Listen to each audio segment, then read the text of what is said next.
Hello there, this is Sheetal Thakre, Microsoft Certified Trainer. And in this video, we are going to continue with SC-900 series, Module 2.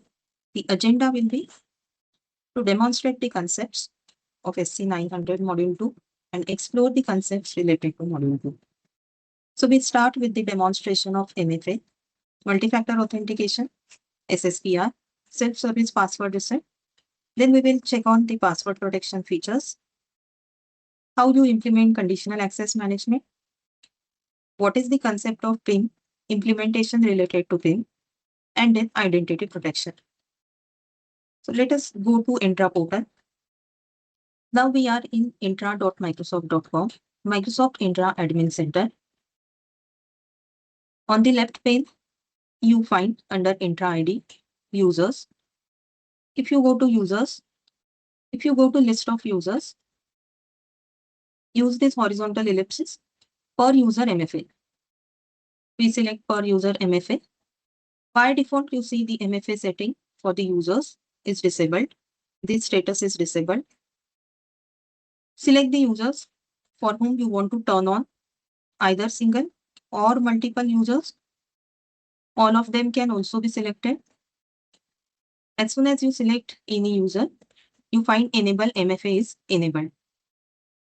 So for Bianca, right now the MFA status is disabled. Multi-factor authentication. Second layer of authentication after login ID password is successful.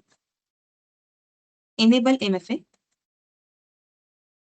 User will have to go to MFA setup to avail one of the MFA method, secondary authentication method. Wait for the notification. Once you get successful notification, refresh and check the status for Bianca. So we refresh the portal and check the status of Bianca. It is enabled. So the stage 1 of MFA is disabled. Stage 2 is enabled. Once the user registers for MFA method, that will be enforced stage. So stage will be 3, enforced. MFA goes through 3 stages: disable, enable, enforced. Now we copy the credentials of Bianca and we ask Bianca to sign.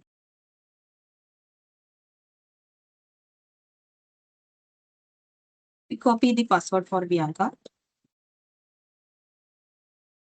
So now the Bianca is asked to register for MFA. So when we go next, Bianca is supposed to onboard herself using the Microsoft Authenticator app on her mobile. Scan the code using Microsoft Authenticator app. Go next. Perform the MFA challenge. And this way, user Bianca has registered for MFA multi-factor authentication using Microsoft Authenticator app on her mobile. Now, if you go to the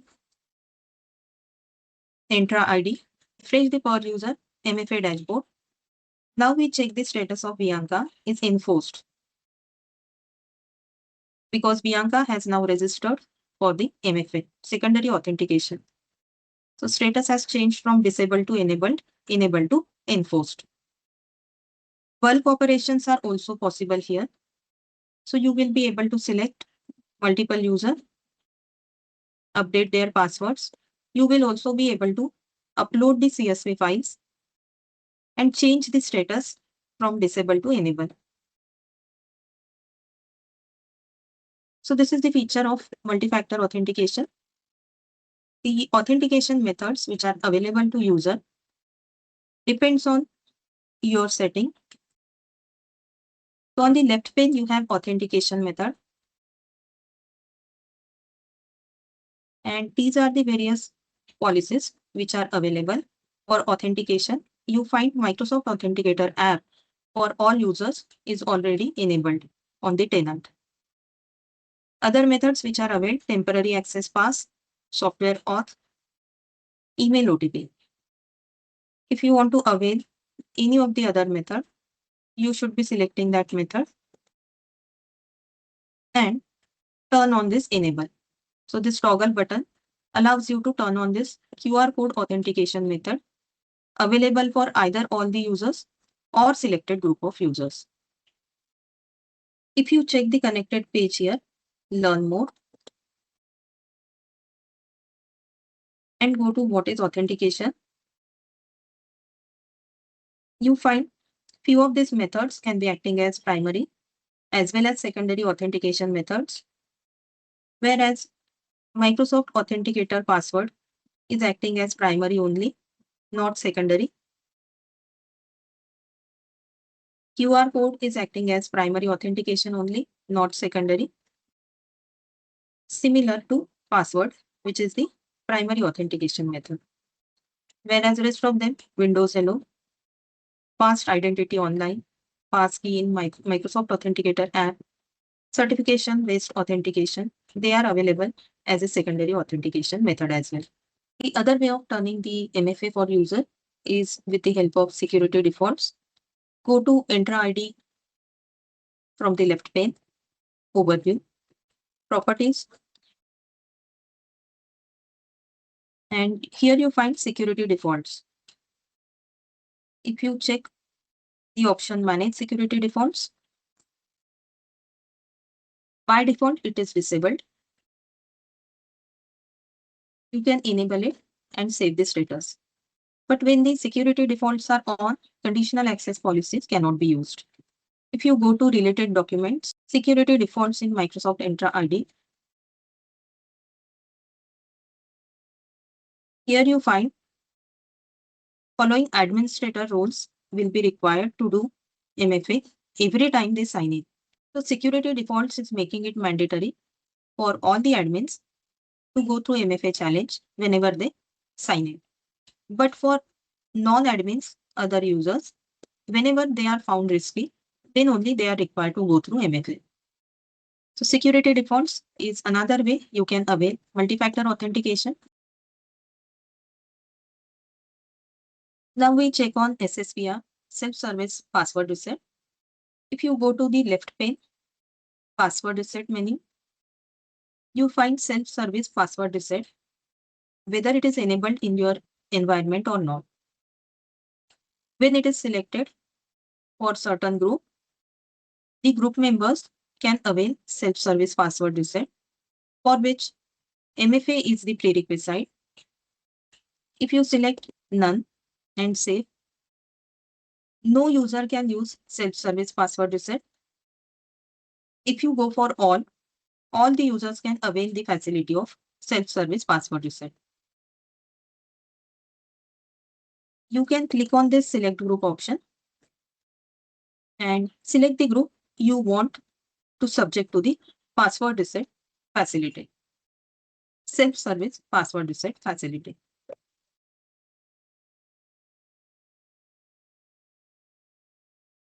If you go to the groups and check the self-service password reset group, how many members are there? So Bianca and Raul, these are the members of self-service password reset. Prerequisite to avail this self-service password reset is MFA. For Bianca, we have enabled MFA. Check whether Raul has the MFA facility enabled. So you can check it from the per user authentication. For Bianca, it is enforced. Bianca has registered. And for Raul, this one is disabled. So now we will check with both the users whether which one of the user can reset the password. We are into the login of Bianca. In the My Account, on the left pane, you find Change Password option is accessible. Whenever Bianca wants to change the password,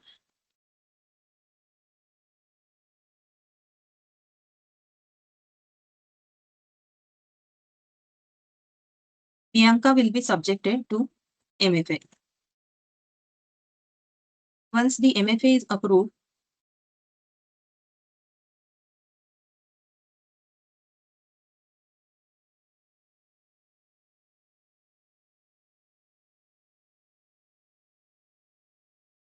So change your password option is available for Bianca. And again, if Bianca is trying to sign in, the option forgot my password is available. So if Bianca clicks on forgot my password, to recover your account, begin by entering your email ID or username and the captcha. So this user ID is already entered. We enter the captcha.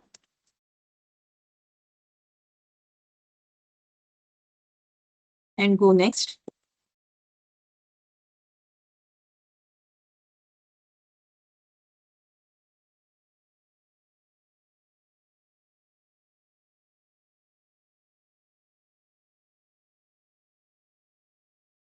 Verification step 1. Choose a new password. Choose the contact method we should use for verification. Whether you want to approve a notification on Authenticator app or enter code from my Authenticator app. So code will be sent to the Authenticator app. We say approve notification on my Authenticator app and send notification.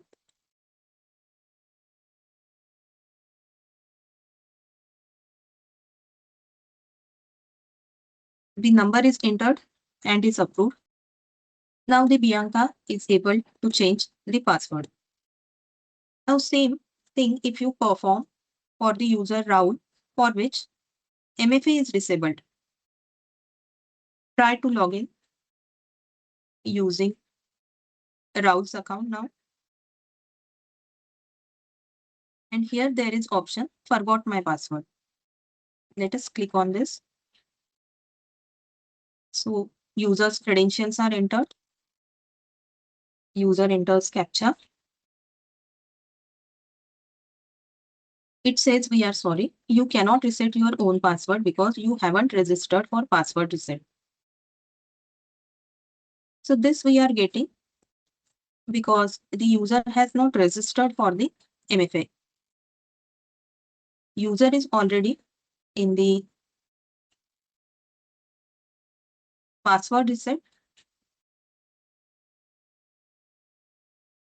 SSPR. You find Raul is there, but Raul has not availed MFA. So we will now enable MFA for Raul.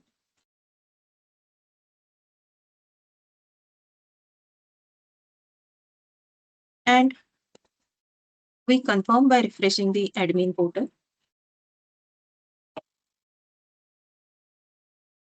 It's enabled. Again, we try to reset the password for the user Raul. myaccount.microsoft.com. Enter the password.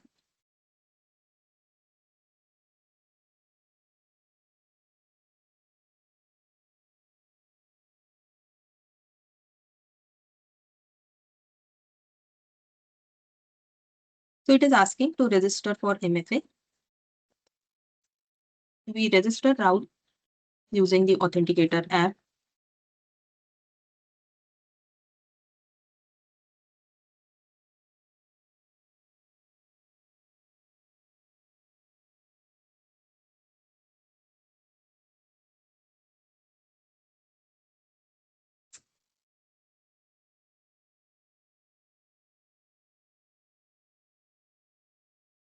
Approved by matching the digit.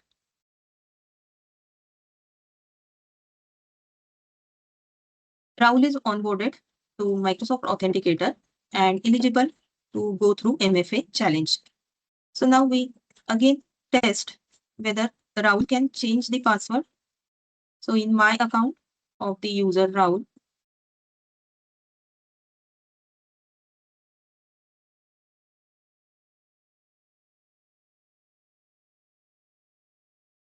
we find Raul can now change the password, new password, confirm it. Let us check whether reset password is available to the user. So we sign out of the Raul's login.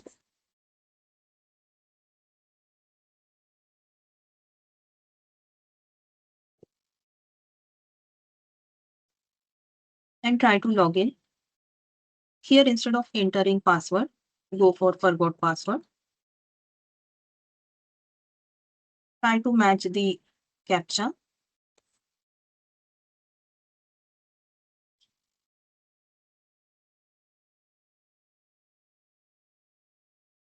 Now it is allowing us to go through second stage of verification, authentication. Approve a notification on my authenticator app, send notification. We try to match the number on the authenticator app, approve sign in.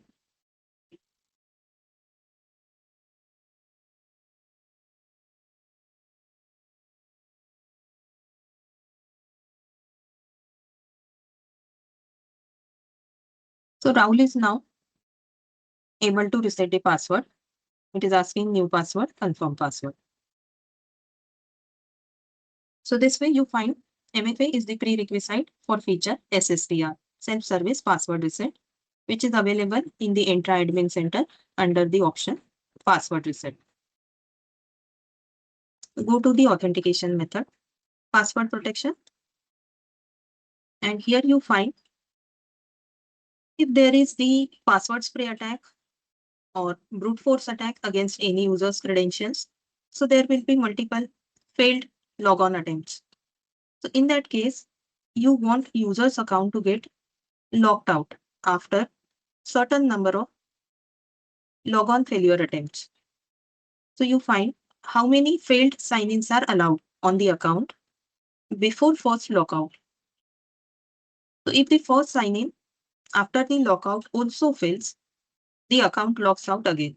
So by default, you find the after 10 failure login attempts, sign-in attempts, the lockout period will start. The default lockout period is of 60 seconds. Minimum number of allowed failed sign-in attempts are 1 to 50.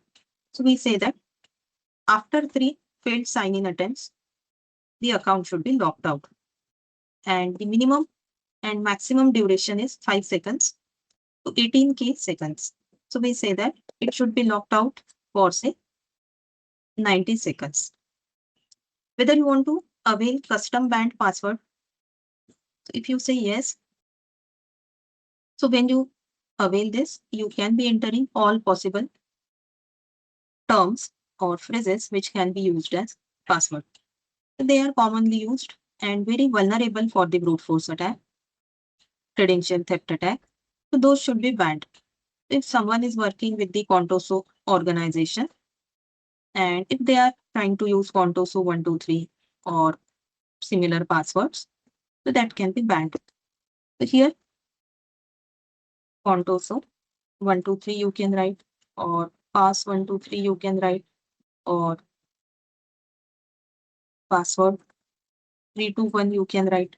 Likewise, you can be using these phrases up to 1000 words which you can ban in your environment. If you work with the AD, if you are in hybrid environment, so password protection for Windows Server Active Directory, that can also be enabled. And you can either keep it in audit mode, so user won't be banned or blocked from using. It will simply log the attempt. But if you go for enforce mode, user will be not allowed to use these passwords. So we enter here something like football 1, 2, 3, 4, 5. And then we will check with this football 1, 2, 3, 4, 5 in one of the users account. So we save this. Mode is enforced. Wait for the successful notification. And then let us test this football 1, 2, 3, 4 on the user. This is Raul's account. We change it to football 1, 2, 3, 4, 5.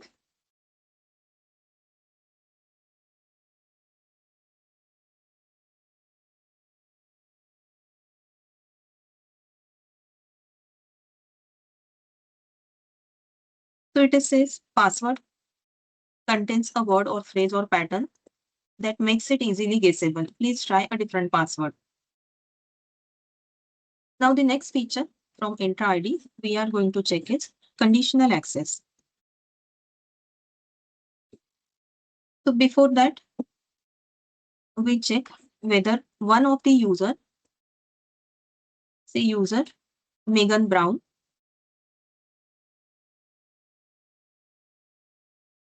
can access Microsoft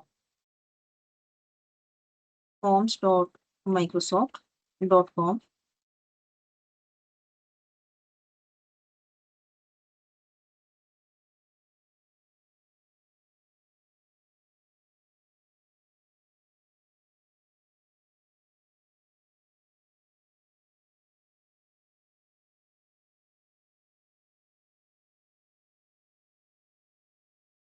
Sign in with Megan's credentials and provide the Megan's password. So we are checking whether Megan can sign into Microsoft Form without being asked for MFA. So directly with the login ID and credential, Megan can access Microsoft Form. So now we will convert this access to conditional by making Megan to go through MFA for accessing Microsoft Form. So we go to Intra ID Admin Center, Conditional Access, Policies,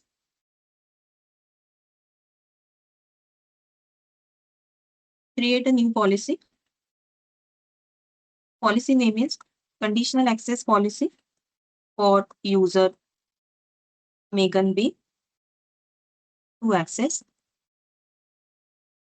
MS Form with MFA.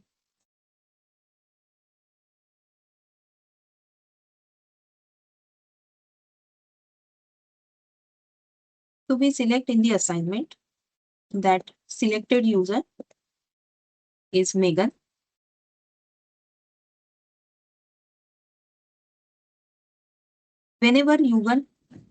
Whenever Megan wants to access target resource, which is selected resource, specific resource, check with Microsoft Forms.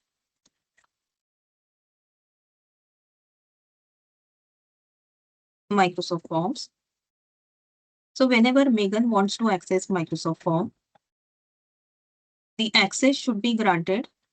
So access control grant require MFA with MFA. Otherwise, user should not be given the access. So we select this and we turn on the policy.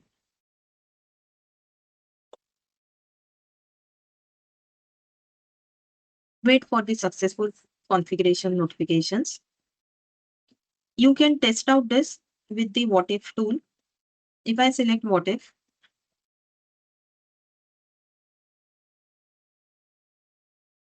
the user is Megan.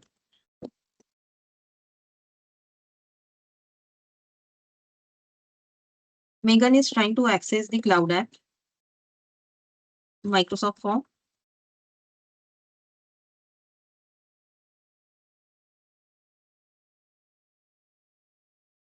From say Windows device, from the browser. Rest of them are not mandatory condition. So we say what will happen when Megan tries to access Microsoft Form from the Windows platform using browser app. So we find here the policy that will apply to user is require MFA for authentication. There are no other policies. Now if we check it for the user, add in, and we remove the user Megan, or we keep both the users and test it for Adele. What will happen if Adele is trying to access Microsoft Form from the Windows platform using the browser? So it says that this policy will not apply to Adele because we have specified the user only Megan. So what if tool, you can be using for analyzing how it will behave for different users under different conditions, sign-in conditions. Now we go to the Microsoft's form, sign out from the Megan's account.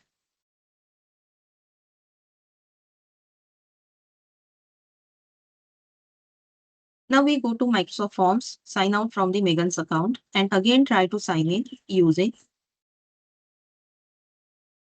Megan's credentials.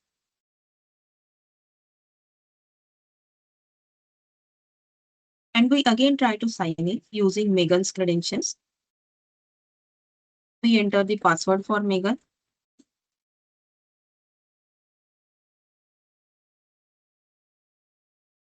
So it is asking MFA challenge. Initially, Megan was successful in accessing the Microsoft form without going through the MFA, but now it is asking MFA for Megan. So this is the conditional access policy in place. Now let us modify the conditional access policy. So we go to policies. From policy name, we select this. And now we say that conditional access for Megan to log access of Microsoft form. Now we are blocking the access of Megan for Microsoft form. So specific user is Megan Brown. Target resource is Microsoft form. And in the access control, we say block the access. So if you do not want any user to access any application, likewise conditional access you can configure. Policy is enabled. Save this. Wait for the successful notification. Refresh the portal. Analyze using what if tool. So we go to what if. We say if user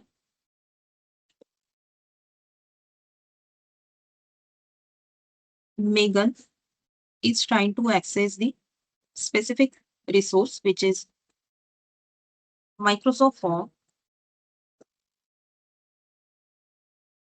from say Windows platform using the client tab browser, what will happen? What if? So we get the result. Policy that will apply is conditional access for Megan to block access of Microsoft form, and the control will be block access. If Megan changes the platform and accesses it from Windows or say Mac OS, what will happen?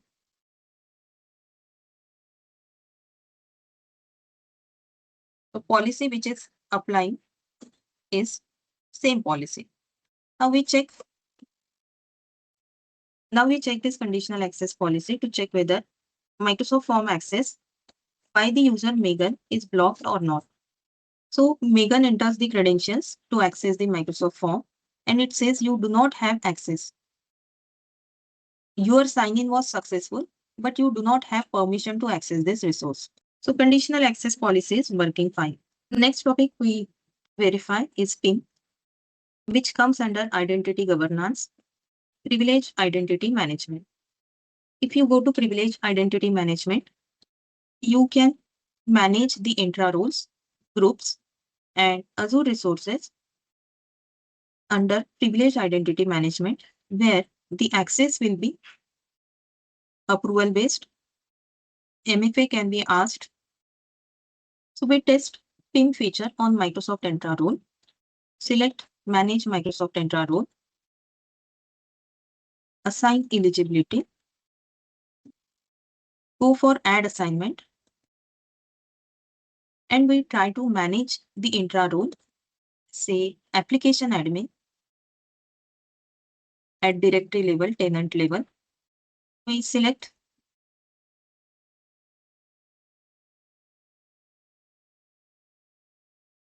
user Christy.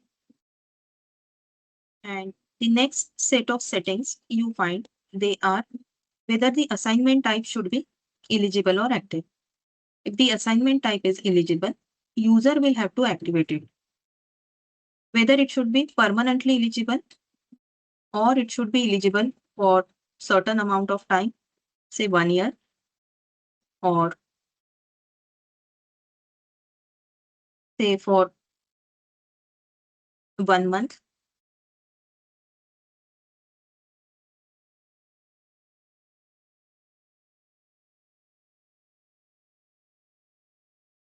Or say for 1 month. If you make it active, whether it should be permanently active or it should be active for say 1 month only. Justification you will have to give whenever you assign someone active role. When someone is assigned active role, user can right away start with the permission of that role. But if it is eligible role, then user will have to activate that. Activation can be approval based. It may ask you to go through MFA and you can assign this role. Let us say we are assigning this role in the eligible and it is not permanently eligible. It is eligible for say 1 month. So we assign the role of application administrator to user Christy in the eligible assignment for 1 month. So we find assignments. Under eligible assignment tab, Christy client is listed. Now if you go to users,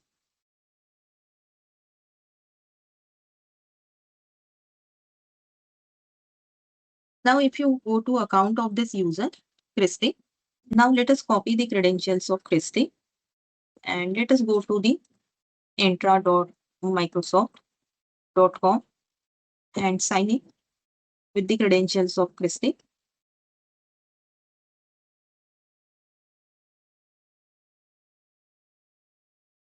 As Christy is signing in to the intra admin center, MFA will be required.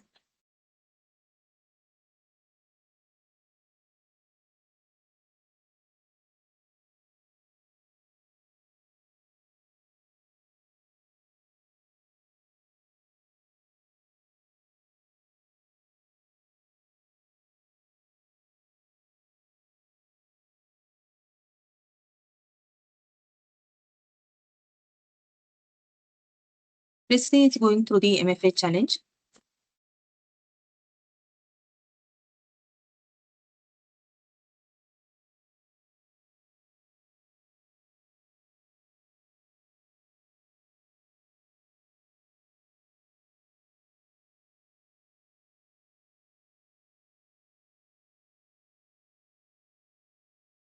If the Christy goes to the privileged identity management, my roles, under eligible assignment, Christy can find application administrator role is assigned, which Christy can activate.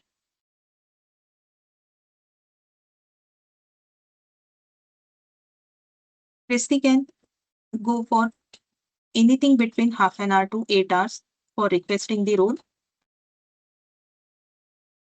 Justification is required why the user wants to activate and then activate the role. So it is going through the stages, processing the request, activating the role, validating the activation, and then completion of activation.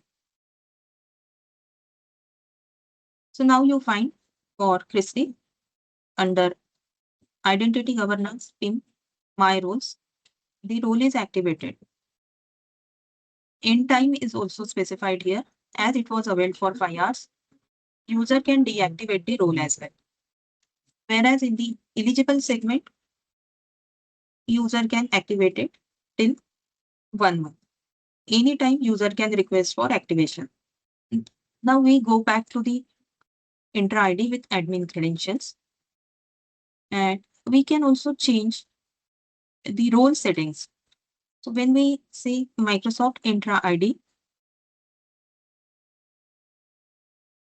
and select the role of application administrator, or any other role, let us say application developer, here you find role settings are there. If you try to edit these role settings, you find at the role level, you can say this role can be asked for 4 hours max. Whenever someone is trying to activate this role, they should go through MFA. Justification is required. Any ticketing information they have regarding request for the role. Approval for activating the role. So whenever user is activating the role, the selected approvers will have to approve. If they deny, the user cannot activate it or user cannot work with that role. So we say Alan is the approver. Under assignment, we can say that this role can always be assigned under eligible assignment only. We can remove this. Cannot be assigned under active assignments or make it for 15 days. Whenever they are assignment, we can decide on if someone is assigning this role under eligible, whether it should be permanent or it can be assigned max eligible assignment 1 month. Active assignment, say 15 days only, require MFA. On active assignment, justification is also required. Once the role is assigned in the eligible manner, notification should be sent to which users, which admins. When the members are assigned active assignment, eligible, when the members are assigned active assignments, notification should be sent to which users. And when the eligible member activates the role, so who should be informed about activation of role? So these are the settings which can be done at the role level. You can update these settings. And now whenever you are assigning this application developer role to someone, you will find the role can be assigned max for 4 hours. So this is PIN feature, privileged identity management feature. This can also be applied for the group membership. You will have to discover the groups. Let us say operations group. You want to come under scope of PIM. So you onboard this group to the PIM feature. You can select more groups from the displayed. Security groups and M365 groups can come under the PIM feature. Security operations group is ready to be managed under PIM feature. So you can activate a role on this. Select the group. Assignment, add assignment. And the group related roles you find membership. Who can be the owner of the group? Who can be the member of the group? So we can say that owner can be added. And in the settings, you find eligible owner or active. If the ownership is assigned under eligible, user will have to activate it. So rest of the settings you find they are similar to earlier configurations we have done.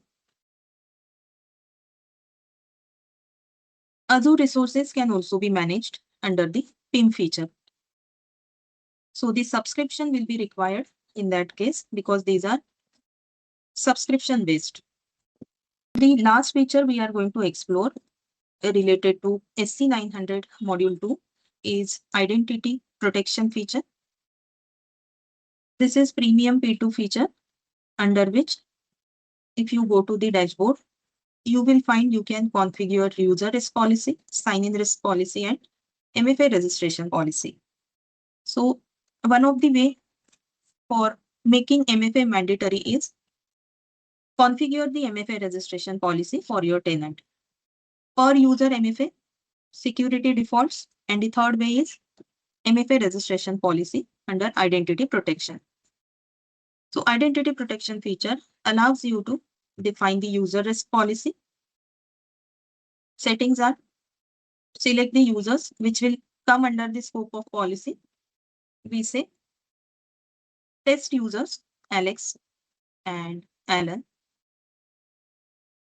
User risk, suppose it is high. Other options are medium and above, which means high and medium. Low and above will mean low, medium, high. So we configure, say, high risk. So if Alex and Alan have high risk, then their access should be blocked. This is one option. Another option you can configure is if you want to allow access, it will always come with the password change. You cannot remove this tick. So allow access in case of user risk policy will always come with the password change, whereas you can configure it as if the user is high risky, block the access or allow with password change. Here it is the risk policy is now read-only and will be retired in October 1, 2026. So you are recommended to configure this with the conditional access. So these settings you will find under conditional access. New policy. Let us say identity protection, high risk users. We select the users, Alex and Alan.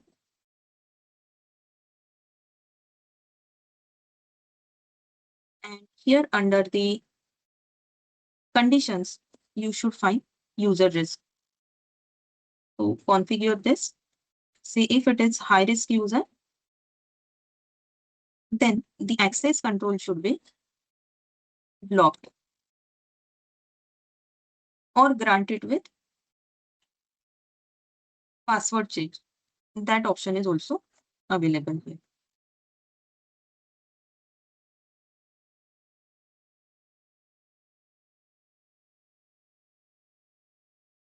So all cloud apps must be selected when require password change.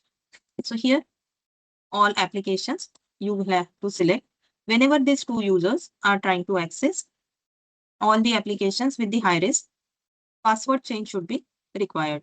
So we create this policy. Another type of identity protection policy is sign-in risk policy. You will find here also select the users.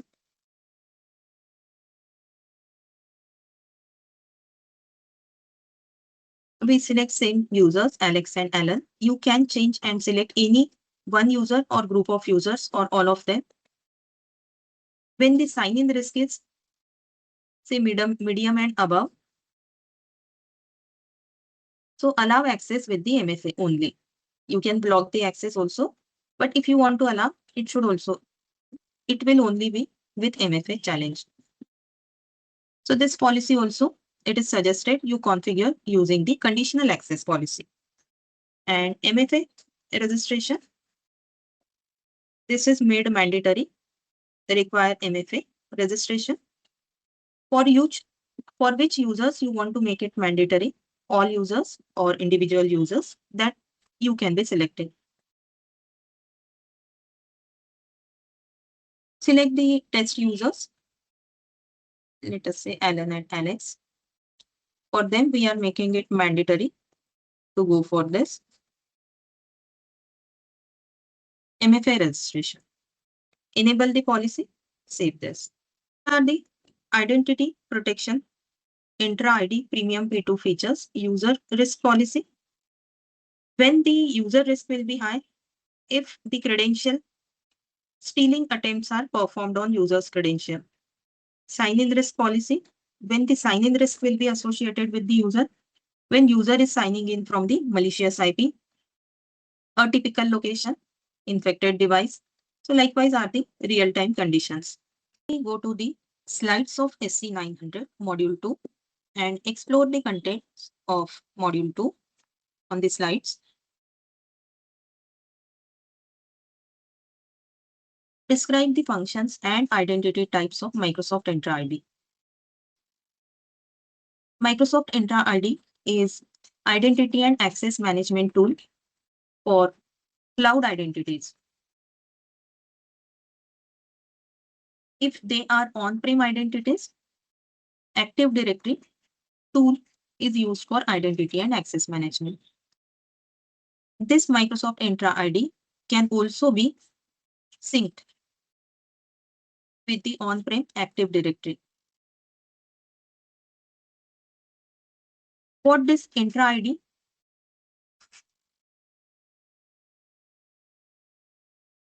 What are the functions of Entra ID?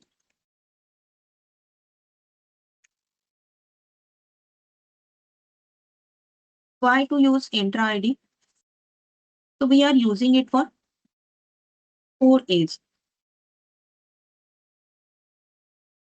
Authentication, task it will handle.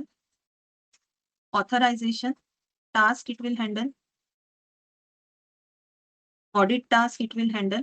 And administration task it will handle. So 4 A's related to identity it will handle. So we are using Microsoft Entra ID for identity and access management and these 4 tasks. The licenses are free version, premium P1, premium P2. Few add-ons are also applicable for identity governance. You also have Entra ID suite. So various features are included and available depending on the license you proceed with. Different types of identities. Human identities, internal users, they can be guests, partners.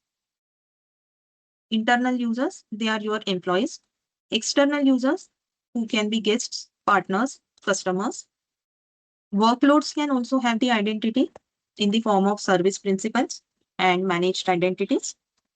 These managed identities can be system managed or user managed. Devices can have the identity. So if it is your own device, bring your own device. Device should be registered. Supports your own device. If it's a corporate device, organization's device, it should be joined. So these devices will get identity when they are onboarded or joined or registered with the Entra ID. They get identity. Devices can also be hybrid joined. Devices are joined to your on-premise Active Directory and Entra ID, Cloud Entra ID. So they are hybrid joined devices. So you find the identity types are user identities, device identities, service principals, which are applications identity, and managed identity, which are workload or resource identity. Hybrid identity means the on-prem users which are managed by Active Directory, they are synced with the cloud Entra ID. So these users can now access both environments, on-prem environment as well as cloud environment. And this sync is done using Microsoft Entra Connect Sync or Microsoft Entra Cloud Sync. Once the identity is synced, different authentication methods available for the hybrid identity are PHS, which is the default. So hash of the password of on-prem users is synced to the Entra ID. So password hash is traveling from on-premises and is stored in the cloud. Second is PTA, pass-through authentication. So authentication here is performed by Active Directory. On-premises authentication is done. In PHS, authentication is happening in the cloud. by intra-ID, federated. So here, there is the trust built between two or multiple domains. So intra-ID is not taking care of authentication. It will trust the ADFS, Active Directory Federation server, will be taking care about the trust between different domains. External identities who are guests or vendors or experts, they can be B2B, business to business, or they can be B2C, business to customer or consumer. So this B2B users are managed in your workforce tenant, whereas B2C, which are consumer or customer, they are managed in external tenant. So if you check portal.azure.com, manage tenants, you find when you create tenant, it allows you to create tenants, Microsoft Entra or Microsoft Entra External. So this Microsoft Entra External, choose this for customer identity and access management. So all your customers for any application you are hosting, they will be managed in the external tenant. Whereas your internal users, they will be in the Entra ID tenant. Azure AD B2C, it is going to retire in some time. They are going to continue with Microsoft Entra ID and Microsoft Entra External ID.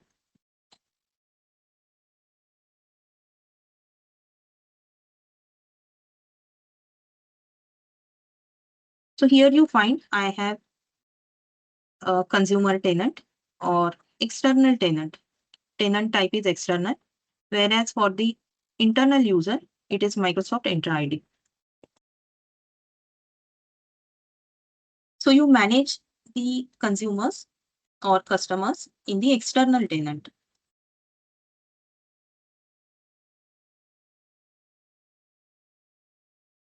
Authentication capabilities. Primary authentication is password. Phone-based authentication can also be used in the form of SMS or voice. OAuth, open authorization, secondary authentication using software hardware tokens or one-time password, and passwordless, which comes under best password category. This is recommended to be used. Passwordless it is. So it is using your biometric or any PIN or certificate. So Windows Hello, Microsoft Authenticator app, fast identity online to certificate based authentication. So these are the different authentication methods. You find Authenticator app is listed in both the category, better as well as best. Phone sign-in is coming under best, whereas push notification comes under better category. So what is the difference here? You find this is the phone sign-in, wherein you are trying to match the number in browser with the Authenticator app. Whereas push notification, you simply approve sign-in request. So this is best. This is categorized as better. For MFA, you are using something you know, something you have, something you are. So biometric you are using or software hardware keys you are using, PIDO2 identity key, or you are using PIN of your device. So using the security defaults or identity protection MFA registration policy or per user policy, you can avail the feature of multi-factor authentication. Demonstration we have already seen. Self-service password, we have seen that the authentication methods available are these, and it can be used for password change, password reset, as well as account unlock. User needs to go for SSPR setup To avail this, prerequisite is MFA setup. Password protection allows you the protection from the password attack scenarios, wherein if the password spray attack is performed or brute force attack is performed, after certain number of logon failure or sign-in failure attempts, the user will get locked out for specified number of seconds. You can also ban custom passwords by specifying, listing them here. You can list 1000 passwords here. Access management can be done using conditional access policy, wherein it can block the access or grant the access using one or more condition. It can be MFA, it can be password change.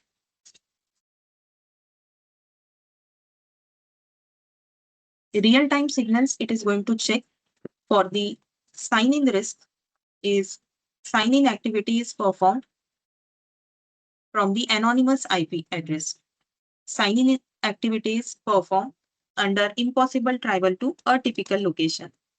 So you are found signing in from India region, and after 15 minutes, your credentials are used from the US location.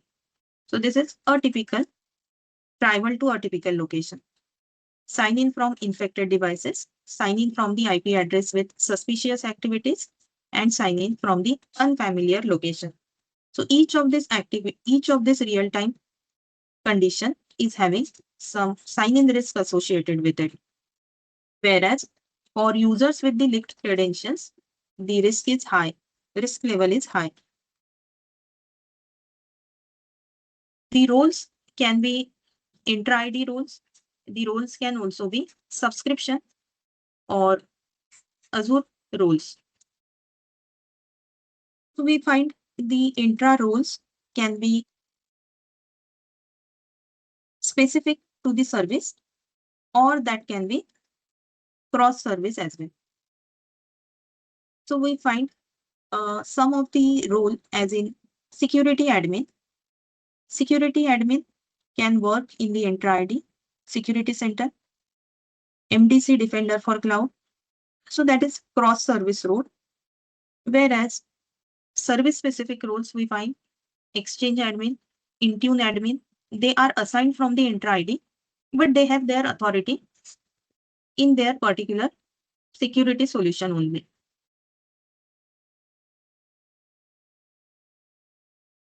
Identity protection. So for identity protection, we find we have explored the user risk policy, sign-in risk policy.